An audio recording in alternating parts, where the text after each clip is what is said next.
penuntutan ini dilakukan oleh jaksa jaksa agung, jaksa, pokoknya kejaksaan. Ya, kejaksaan ya. Kalau tuntutan dilakukan oleh jaksa dalam konteks pidana. Betul. Kalau apa tadi gugatan itu dalam konteks perdata. Iya. Oke. Terus tadi ada satu lagi dakwaan. Nah, setelah jaksa melakukan penuntutan, kenapa harus beda sih tuntutan dan gugatan? Karena rezimnya juga beda. Karena apa yang dilakukan yang dikemukakan dalam tuntutan dan dikemukakan dalam dakwaan itu beda. Tapi kan maksudnya sama kan, walaupun yang akhirnya beda. Jadi jadi gini, ada alurnya kalau misalkan di pidana itu. Setelah melakukan tuntutan, jaksa kemudian melakukan dakwaan. Ya, di tuntutan ini ya, mungkin yang lebih ahli bisa koreksi gue. Di tuntutan ini cuman ngeliatin aja dia ini melakukan tindakannya A B C D. Setelah melewati proses pembuktian. Pembuktian tuh yang yang memeriksa alat bukti yang 5 di KUHP itu berbagai macam itu, baru dilakukan proses pendakwaan. Pendakwaan ini berdasarkan proses pembuktian. Jadi bisa dilihat nih kalau misalnya ternyata pembuktiannya agak kurang, mungkin nanti si jaksanya ini mendakwanya nggak terlalu berat. Kalau misalkan melalui pembuktian ternyata alat buktinya ini kuat banget, jadi dakwanya gede. Nah, kalau gugatan nih sebenarnya terkait sama kerugian lo.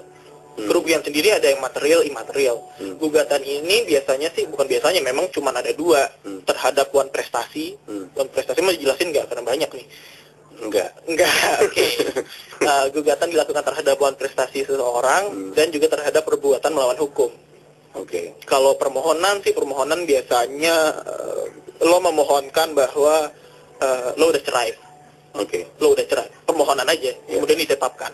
Atau misalkan permohonan penetapan ganti kewarganegaraan, ahli waris, kewarganegaraan, gua kurang paham sih kalau misalnya itu ahli waris dimohon melalui permohonan. Kalau misalnya gugatan tuh ya jual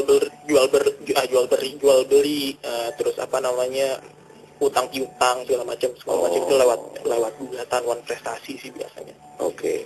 Terus tadi dakwaan kan udah tadi ya, setelah lewat pembuktian. Dakwaan itu artinya adalah gue mau nggak pakai istilah tuntutan tapi salah persepsi lagi. Dakwaan itu artinya adalah jumlah dan tipe hukuman yang diminta oleh jaksa. Betul. Nah, terus terkait dengan terdakwa tuh berarti gue adalah objeknya yang dikenain gitu. Betul. Nah, urutannya juga beda tuh. Kalau misalnya si individunya ini, si subjeknya ini. Jadi mulai dia dari tersangka yang dituntutnya ini, kemudian dia naik tingkat jadi terdakwa. Kalau misalnya diputus dia jadi terpidana, tapi biasanya terpidana ini selang waktunya sedikit. Kemudian dia naik jadi narapidana. Terpidana ini pas dia diputus, dia diputus misalnya bersalah ya. Dia jadi terpidana kasus A. Kalau dia sedang menjalani hukuman, dia namanya jadi narapidana. Oh, gue pikir narapidana itu adalah terpidana yang kabur. No. Enggak ya? No. Terus itu namanya pidana bur. Lucu sekali. Terus ada satu istilah yang lucu, yang orang banyak banget yang salah. Oke. Itu residivis. Okay. Lo tau nggak residivis? Nggak tahu. Serius? Nggak. Gue mau ngomong nggak tahu aja karena gue rasa yang gue tahu salah. Yang lo tahu soal residivis apa? Ada hubungannya sama penjahat yang terkait dengan kejahatan politik? No. Ya salah berarti gue.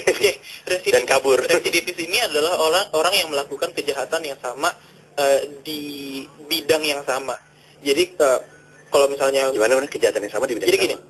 Jadi untuk seseorang dikategorikan sebagai residivis, dia harus melakukan kejahatan yang sama dua kali minimal.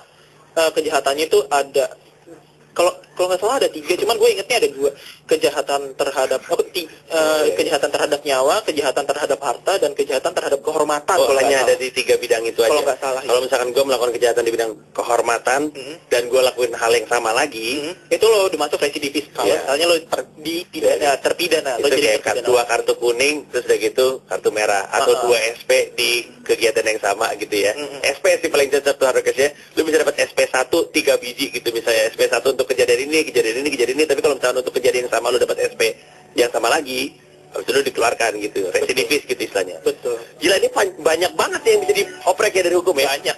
Oke, berarti advokes pastikan bahwa lu akan bertemu dengan Novel Filendi lagi atau narsum kami yang lain, karena untuk setiap topik kita punya 2. Ya, ada lu, satu lagi gue nggak tahu sih siapa. Tapi yang pasti setiap minggu kita akan ngebahas politik, kita akan belajar politik. Minggu lalu kita belajar, minggu ini kita belajar hukum sama Novel Filendi. Minggu lalu kemarin kita belajar politik sama Yunarto, ngomongin sama oligarki politik. Minggu depan antara kita ngomongin sejarah atau ngomongin ekonomi, tergantung si Harvens, Nugi, dan juga Agil dapetinnya siapa. Jadi setiap minggu kita ngomongin ini. Kalau ada sesuatu tentang dunia hukum yang ingin lu tanyakan, silakan email ke program@harekfm.com. Subjeknya provokatif aktif. Bilang gue pengen belajar soal ini dan itu ya. Terima kasih banyak Novel Filendi. Sukses terus.